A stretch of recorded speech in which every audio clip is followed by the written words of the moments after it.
Hi Taurus! Tignan po natin kung ano ang mensahe para sa next 15 days mo. Keep in mind po na ito ay general reading lamang, so hindi po lahat ay makaka-relate, so be open-minded. Tignan po natin kung ano yung energy mo. Spirit guide, energy po natin for Taurus, Sun, Moon, Rising, and Venus sign.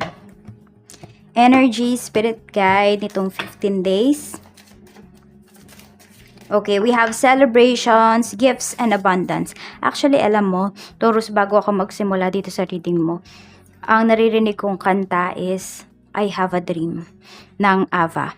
Yung, ano yun? If you see the wonder of a fairy tale, I have a dream. Ay, hindi ko alam kung ano ito, no? Basta yun. I have a dream. So, try niyong pakinggan yun. So, ayan po. Meron kayong mga celebrations. Meron ba kayong mga celebrations this week? Ayan po. So, pwedeng ito naman ay mga, hindi to mga big celebrations yung may party. Pwede rin. Depende kung yan ay plano or may nag-invite sa inyo. Ayan. Pero more on ito is pwedeng kayo lang mismo sa sarili ninyo is you will celebrate something or kayo ng family mo. Ayan po. So, pwedeng kung may hinihintay kayo dito, ayun, makukuha nyo na siya. Kasi tingnan nyo, parang may hinihintay kayo, di ba? Tas we have abundance. So, pwedeng pwera yan. Yan. Tingnan natin kung ano ba yung blockages for you this week. Or not this week, but next 15 days. Bilang lang po kayo kung kailan nyo ito napanood. Tapos, 15 days.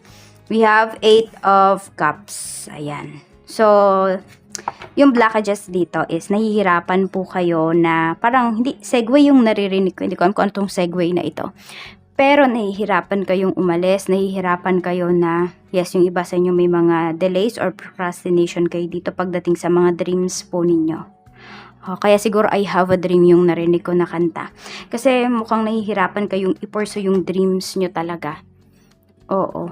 Pwedeng marami bang tumututol sa inyo. Kasi ngayon, nandito kayo sa isang sitwasyon na alam niyo na hindi kayo mag-grow. Or sabihin natin, wala kayong nabe-benefit dun sa sitwasyon na kung nasaan kayo. Kaya nga ito, parang lagi kayong naghihintay. Pero ito naman yung energy natin, very positive naman siya. So, need nyo lang talaga siguro is gumawa ng action towards this situation. Tignan natin, ano naman yung strength. Spirit guide, ano naman po yung strength ni Taurus. We have King of Wands. Ayun nga, actions. So, hindi mo lang talaga gumawa ng action. So, pag nag-decide ka ngayong 15 days na ito, basta towards sa gusto mong gawin, towards sa goals mo, make sure na paninindigan mo talaga siya. Make sure din na alam mo yung ginagawa mo. So, that is your strength. Nakita ko naman kasi sa'yo dito, Taurus, hindi ka naman gagawa ng isang bagay na hindi ka talaga handa. So, hindi ka susugod sa gyera na, na wala kang dala. Tignan natin kung ano pa yung mensahe for you. Pagdating naman sa bagay na dapat mong i-release. We have the Chariot. Okay, so ang nakikita ko dito is makipag-unahan, makipagpaligsahan. So we have our own time, you have your time, I have my time. 'Di ba? Hindi mo pwedeng i-compare yung timeline mo sa timeline ng iba. Yan. So pwedeng maraming nakikipagkompetensya sa iyo dito. So hayaan mo sila. 'Di ba? Huwag mo sundin yung timeline na binibigay nila sa'yo. So, ibig sabihin, huwag kang mag-pressure dito. So, pwedeng may mga tao na nakikipag-unahan sa'yo. Yan, nakita ko nga dito yung iba. Hindi ko alam kung mag-grocery kayo this 15 days or kung kailan man yan. Pero, yun, may makikipag-unahan sa inyo dun sa isang product. Ayan. So, pwede po kasi na, limited na lang yung product na yun. Or kunwari, dalawa or isa na lang yung nandun sa shelves. Kaya, tignan natin. So, pwedeng ikaw yung magparaya dito.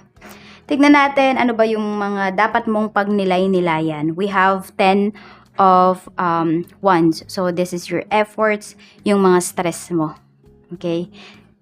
Na-stress ka ba sa mga bagay na hindi mo naman kontrolado? So, i-let go mo na yan. Yan yung i-release mo. Pagnilay-nilayan mo din yung mga ginagawa mong efforts towards sa ibang tao kasi na-appreciate ba? Or you give it freely ba sa kanila? Kasi minsan talaga kapag free natin binibigay yung isang bagay, hindi tayo na-appreciate.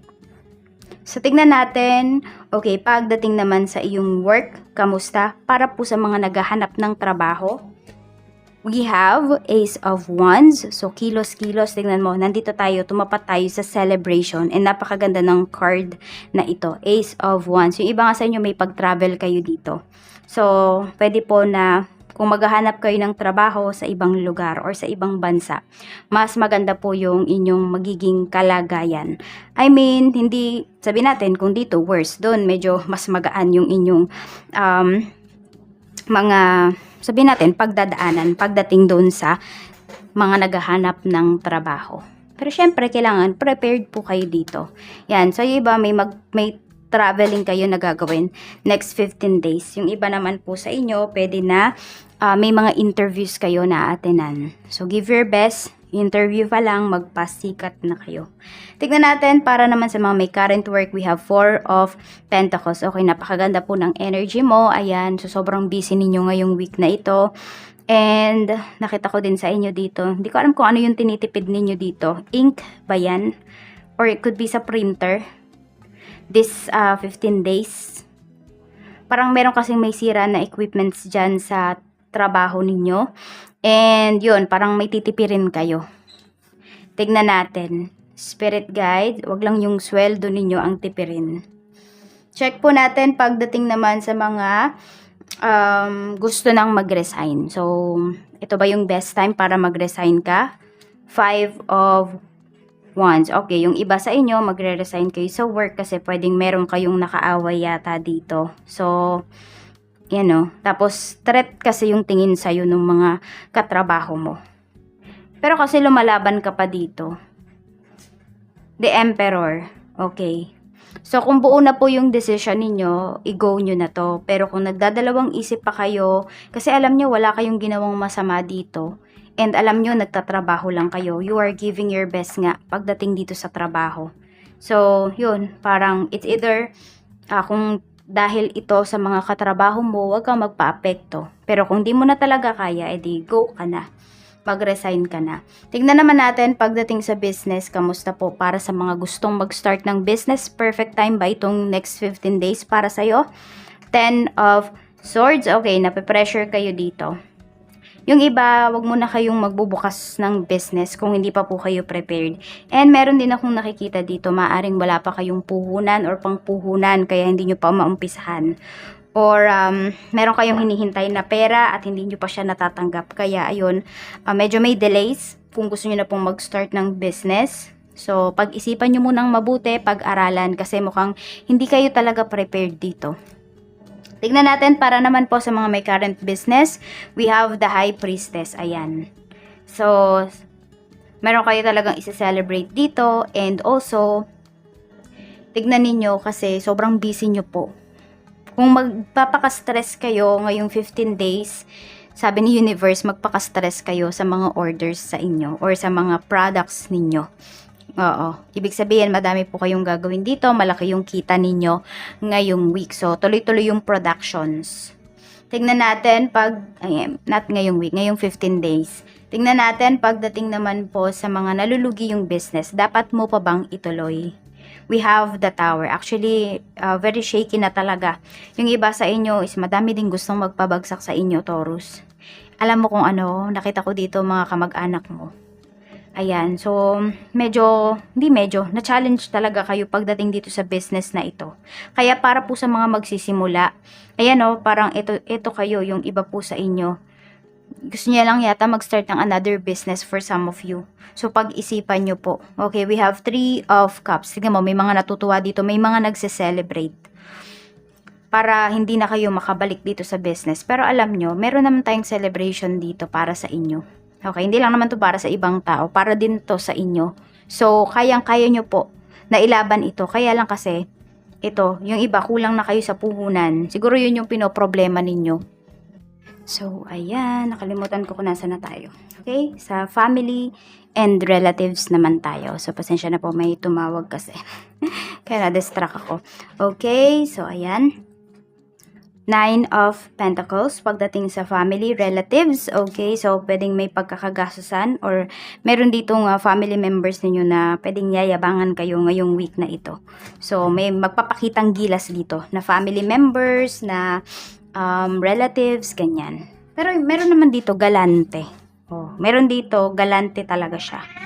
Okay, meron naman dito is magyayabang lang. Ganun yung energy. So, tignan natin pagdating naman po sa friends mo. Meron tayo ditong 8 of swords pala ito. So ito, meron kaya tang may problema na kaibigan na pwedeng nasa isang toxic relationship siya or nasa isang toxic siya na environment. So mukhang magkikwento to sa'yo. Tignan mo lang kasi baka ma-absorb mo naman yung energy niya. Ganyan yung mangyayari. Kaya ayan po. So medyo di ko naman sinasabi na iwasan mo yung taong to, pero maging discerning ka na lang kasi baka ma-absorb mo yung negativities niya. Ayan. O baka kasi psychic vampire to, yung kaibigan mo na ito, at ikaw pa yung makaramdam ng mga nararamdaman niya. So, tignan po natin. Pero syempre, ayan, kung meron ka namang ma-advise sa kanya, bigyan mo naman siya ng time.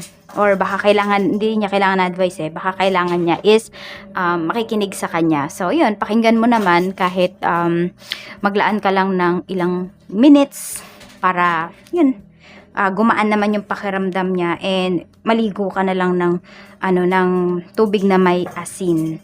So, tingnan natin pagdating sa love life para po sa mga single. We have Queen of Cups. So, may mga hinihintay kayo dito. Ayan, oh. Madaming mga single dito na still ay naghihintay. Tignan natin, we have naman po para sa mga byuda. Ito pala sa mga single mom, single dad pala ito. Yan, tsaka sa, tama. Byuda, single mom, single dad. So, medyo emotional pala kayo this week. Ayan, oh. Medyo emotional. Pero yung iba naman sa inyo, kontrolado nyo naman yung emotions ninyo. Tsaka parang may hinihintay kayo dito. May nangako ba sa inyo? Yun kasi yung nakikita ko dito. May nangako sa inyo, tapos hinihintay ninyo.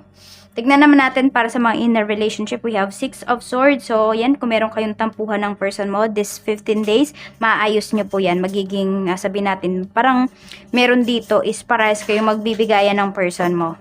Oo, kaya makaka-move forward kayo parehas pagdating dito sa mga issues ninyo sa relationship.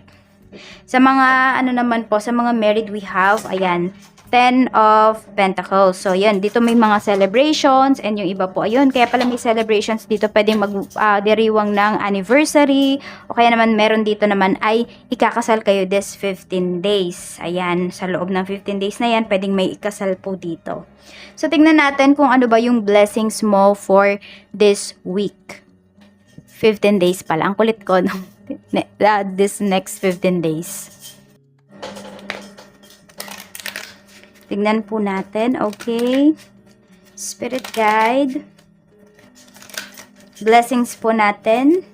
We have a blessing for those who are nearing their final breath. So, nakita ko na yung card na yan nung inaayos ko pa lang yung deck na ito. So, yan nga. Meron dito is matatapos na yung problems po ninyo. So, makakahinga na kayo ng maluwag dito. Oo. So, ayan, kung meron man nga po kayong mga hinihintay na kaperahan dito or meron kayong problema, ayan, masusolusyonan nyo na siya. So, ayan lang po yung mensahe para sa inyo ngayong 15 days. Mag-iingat po kayo, Taurus, and see you again on my next video. Bye-bye!